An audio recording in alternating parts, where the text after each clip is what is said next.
ఎక్స్పర్ట్స్తో discuss చేసిన తర్వాతే నిజమైన చరిత్రని తెలుసుకోగలం.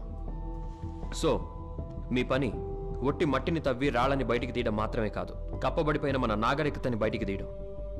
బట్ సాడ్లీ మనం కష్టపడి తీసే యాంటిక్స్ అన్నీ ఈరోజు ఇల్లీగల్గా బయట దేశాలకు అమ్మబడుతున్నాయి.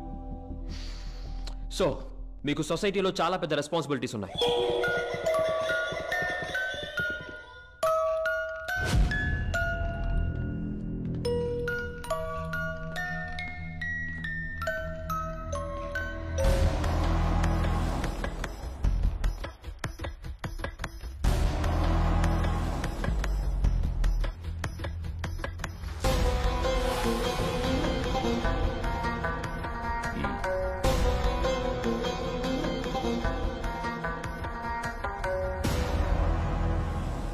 వాణ్ణి లోపలికి రమ్మను. సరే అన్న. రే పదరా.